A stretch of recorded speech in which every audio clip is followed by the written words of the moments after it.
Assalamualaikum warahmatullahi wabarakatuh. Jadi di video ini aku dan keempat temanku bakal jelasin tentang materi sampah. Nah, yang bakal dijelasin itu ada pengertian jenis-jenis sampah, terus ada dampak dari sampah jika tidak ditangani dengan baik, dan yang pasti ada solusi untuk menanggulangi permasalahan sampah ini.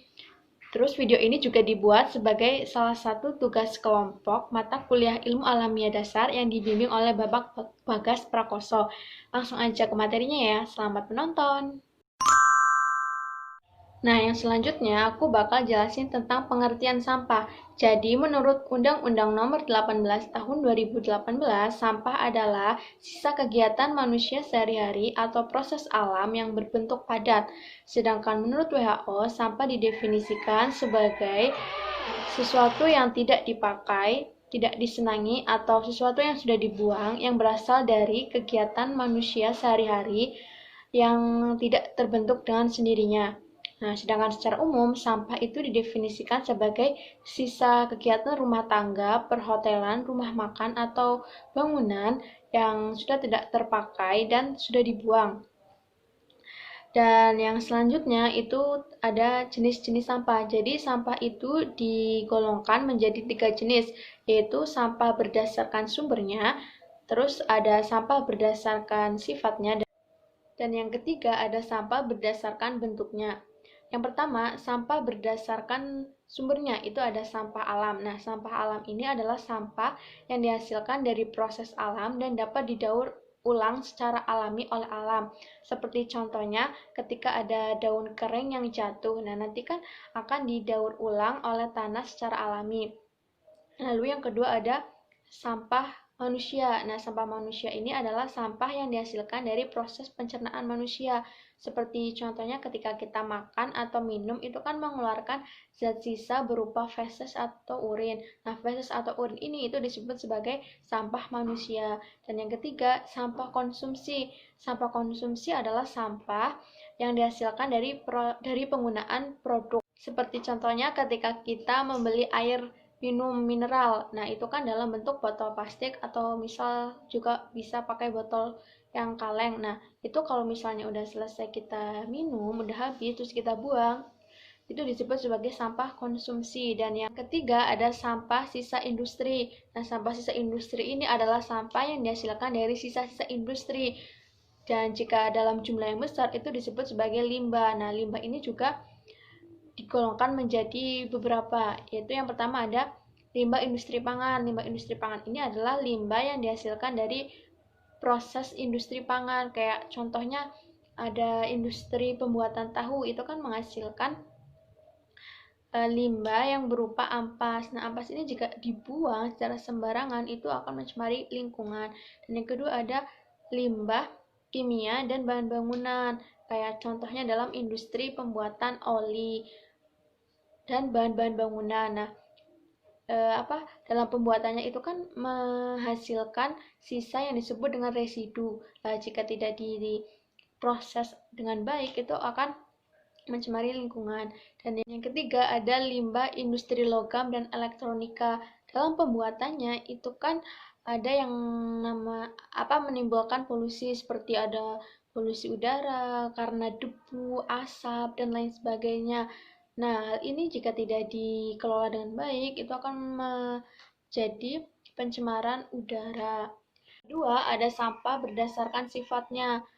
Nah, sampah berdasarkan sifatnya ini itu ada dua, yaitu ada sampah organik dan sampah anorganik.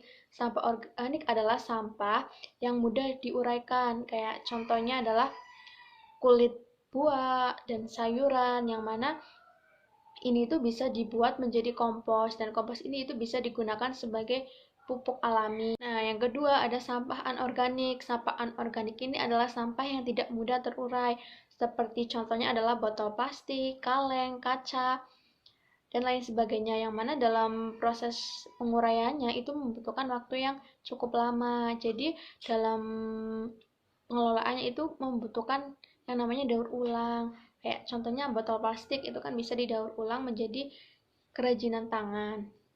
Dan yang ketiga ada sampah berdasarkan bentuknya, itu ada sampah padat dan sampah cair. Nah, sampah padat ini itu digolongkan menjadi sampah organik dan sampah anorganik. Dan sampah cair ini adalah sampah yang berbentuk cairan. Contohnya adalah dalam industri pembuatan oli itu kan limbahnya itu berbentuk cairan dan yang mana harus dikelola dengan baik supaya tidak mencemari lingkungan. Kemudian yang selanjutnya, pada kesempatan kali ini saya akan sedikit berbicara mengenai apa yang menyebabkan meningkatnya sampah. Yang menyebabkan meningkatnya sampah di antara lain yaitu disebabkan karena hedonisme masyarakat yang bersikap konsumtif, yang membeli sesuatu hal hanya berdasarkan keinginan, bukan karena berdasarkan kebutuhan.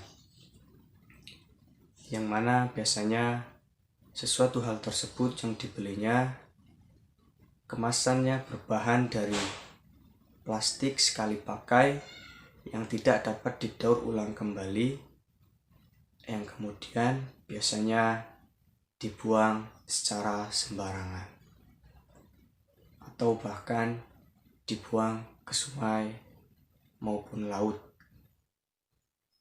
yang menyebabkan lingkungan menjadi kumuh dan tercemar, sehingga kemudian bisa saja menyebabkan bencana-bencana alam yang dikarenakan atau disebabkan oleh manusia itu sendiri. Seperti yang termaktub di dalam Al-Quran surat Ar-Rum ayat 41 yang berbunyi, A'udzu billahi minasyaitonir rajim. Zaharal fasadu fil barri wal bahri bima kasabat aydin nasi liyudhiqahum ba'dal ladzi amilu la'allahum yarji'un. Yang artinya, telah tampak kerusakan di darat dan di laut disebabkan karena perbuatan tangan manusia. Allah menghendaki agar mereka merasakan sebagian akibat dari perbuatan mereka, agar mereka kembali ke jalan yang benar. Sudah jelas bahwa di ayat ini dijelaskan bahwa manusialah penyebab dari adanya kerusakan di alam, yaitu salah satunya dengan membuang sampah sembarangan sehingga dapat menyebabkan bencana alam. Maka dari itu, marilah kita bersama-sama untuk menjaga alam ini agar tetap asri dan lestari, sehingga nantinya anak cucu kita dapat menikmatinya. Mungkin cukup sekian dari saya, kurang lebihnya mohon maaf. Ya, melanjutkan penjelasan dari rekan saya Lailatul Hamdiah dengan NIM 1917101166 coba menjelaskan dampak dari sampah jika tidak ditangani dengan baik. Apabila jumlah sampah cukup banyak dan tidak dikelola dengan baik, maka dapat menimbulkan berbagai masalah. Yang pertama yaitu masalah kesehatan. Timbunan sampah yang tidak dikelola dengan baik dapat menyebabkan tempat berkembang biaknya vektor penyakit seperti tikus, lalat, dan serangga lainnya, sehingga memungkinkan untuk menularkan suatu penyakit. Misalnya penyakit perut, tipes, diare, demam berdarah, malaria, cacingan, penyakit saluran pernafasan, penyakit kulit, dan sebagainya. Timbunan sampah yang bercampur dengan sampah dari rumah sakit dan tempat pemotongan hewan yang belum didisinfektan merupakan sumber infeksi beberapa penyakit. Yang kedua yaitu masalah lingkungan. Sampah yang tidak dikelola dengan baik menimbulkan pencemaran terhadap air permukaan, air tanah, dan udara. Dengan demikian, secara tidak langsung dapat mencemari atau mengganggu kehidupan manusia. Dapat dikatakan pula bahwa sampah yang tidak dikelola dengan baik dapat mencemari lingkungan hidup. baik secara langsung maupun tidak langsung. Yang dimaksud dengan lingkungan hidup adalah segala benda, kondisi atau keadaan, dan pengaruh yang terdapat dalam masyarakat yang kita tempati dan mempengaruhi hal-hal yang hidup, termasuk juga kehidupan manusia. Yang terakhir, sampah yang tidak dikelola dengan baik akan menimbulkan beberapa bencana. Contohnya, bencana longsor timbunan sampah. Metode paling gampang dan murah yang dilakukan oleh banyak orang untuk mengelola sampah adalah melakukan penimbunan di sebuah lokasi atau lahan terbuka. Sampah ditumpuk-tumpuk menjadi tinggi seperti bukit dan akhirnya terjadi bencana longsor. Contoh lainnya adalah banjir. Sampah yang berada di saluran air atau sungai bila tidak dikelola dengan baik akan menyumbat jalannya air, sehingga air berhenti menjadi tergenang dan lama-kelamaan bisa banjir. Padahal, banjir yang ada sampahnya ini sangat berbahaya karena bisa membawa kuman-kuman penyakit. Ya, pada kesempatan kali ini, di video kali ini, saya sedikit akan menjelaskan materi, yaitu bagaimana cara pengolahan sampah yang baik. Oke, pada bagian bab yang pertama yaitu pengertian pengolahan sampah. Pengelolaan sampah ada kegiatan yang dilakukan untuk menangani sampah sejak ditimbulkan sampai dengan pembuangan akhir. Secara garis besar, kegiatan pengolahan sampah meliputi pengendalian timbunan sampah, pengumpulan sampah, transfer, dan transportasi. Pengelolaan sampah menurut Undang-Undang Nomor Urut 18 Tahun 2008 adalah suatu kegiatan sistematis, menyeluruh, dan berkesinambungan yang meliputi pengurangan dan penanganan. Pengurangan sampah meliputi kegiatan pembatasan timbunan dan pendaur ulangan sampah dan pemanfaatan kembali ke sampah. Adapun penanganan sampah meliputi kegiatan pemilihan, pengumpulan, pengangkutan, pengolahan, dan pemrosesan akhir sampah.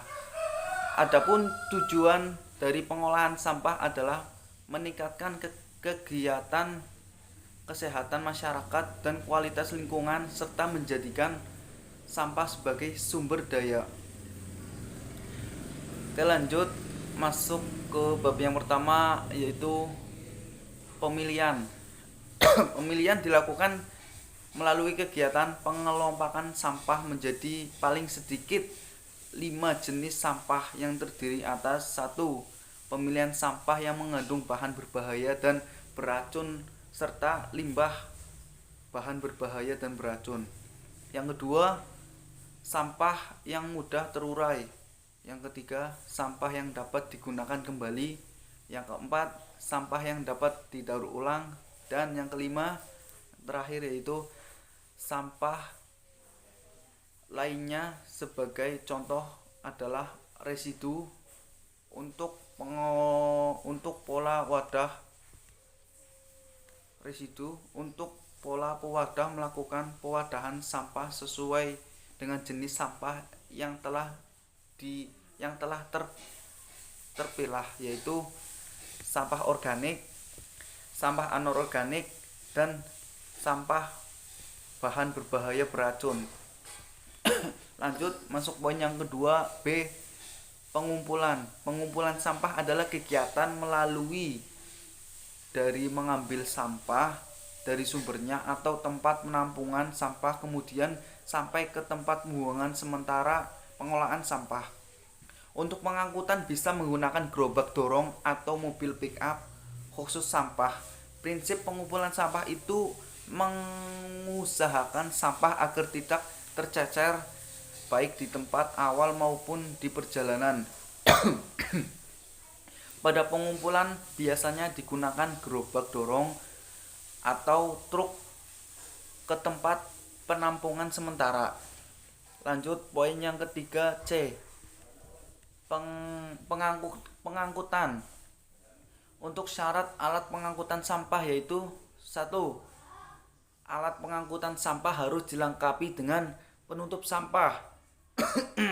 Yang kedua, tinggi bak maksimal 1,6 meter. Yang ketiga, bak truk atau dasar kontainer sebaiknya dilengkapi pengaman air sampah. Yang keempat, kapasitas disesuaikan dengan kelas jalan yang akan dilalui. Yang kelima, sebaiknya ada alat ungkit. Lanjut ke poin yang ketiga, masuk ke poin C, proses akhir sampah. Berikut cara yang bisa dilakukan di antaranya: satu, penumpukan. Metode ini dilakukan dengan cara menumpuk sampah sampai membusuk sehingga dapat menjadi kompos. Yang kedua, pembakaran.